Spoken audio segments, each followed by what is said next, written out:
Welcome to the Metalhead Perspective. So this is a series I'm reviving. I did one episode back in the beginning of the year. I reviewed Billy Joel, The Stranger. So in this series, I like to review albums that are kind of outside of the world of rock and metal. So today I'm reviewing Arrival by the band ABBA.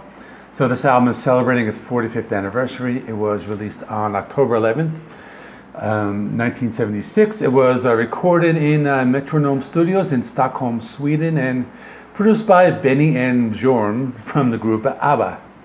So for those of you who don't know, ABBA is a Swedish pop group consisting of 2 men and 2 women.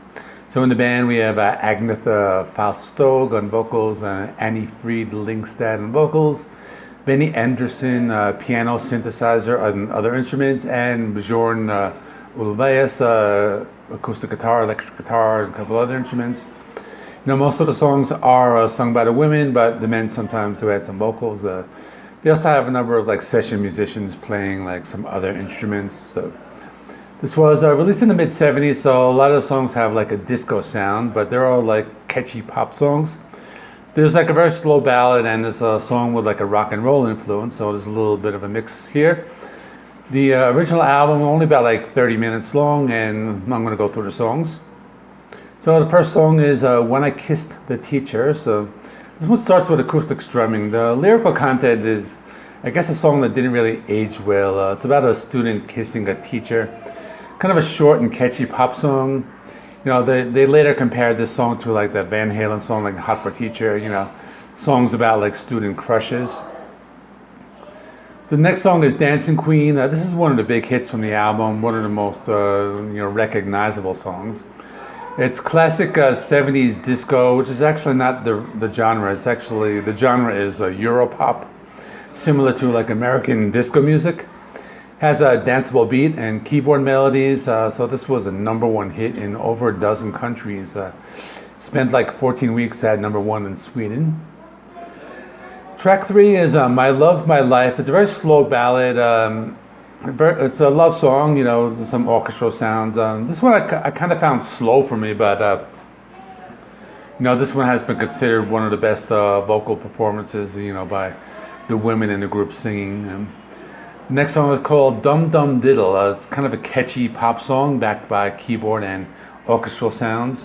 This one has a memorable chorus. It's a song that kind of sticks with you after a few listens. It's very catchy. Has a really cool drum beat, and it's about a woman who longs for a man, and he kind of spends a lot of time playing his violin, and you know, she wishes he would give her some more attention. Track 5 is Knowing Me, Knowing You. This is another one of the big hits, very recognizable song. This one has that 70s disco or that Europop sound. A little bit of a slower paced song, but it's very catchy. It's a pop song. Lots of layered vocal tracks, really nice melody to this one, and has some acoustic guitar strumming in the background. This was a big hit, reaching #1 in 5 different countries. That's the first side of the record. On the flip side is side B. First song is Money, Money, Money. This is another song that's very recognizable. The type of song that reminds me of a show tune or something from a stage show. This was actually in the Mamma Mia movie. This was sung by Meryl Streep.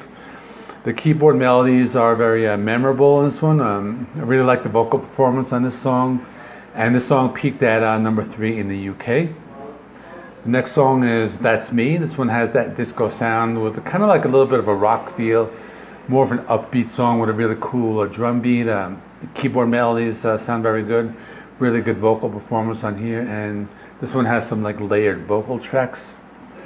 Track 3 is Why Did It Have to Be Me? So this one brings back the sounds of 1950s rock and roll. You know, you hear the male vocals along with the female vocals on this song.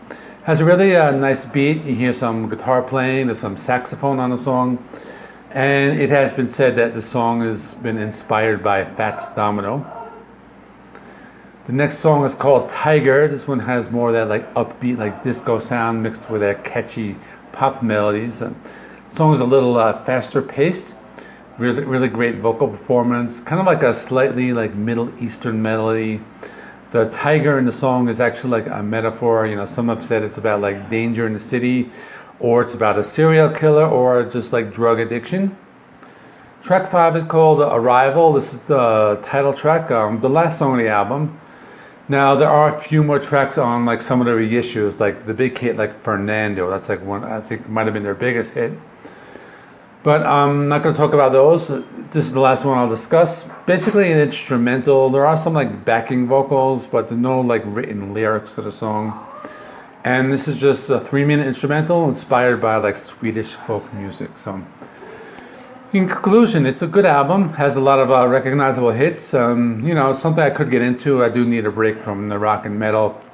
Very catchy songs. If you saw my review of the Eclipse album by Wired, or the Wired, the album is by the band Eclipse. The name is called Wired.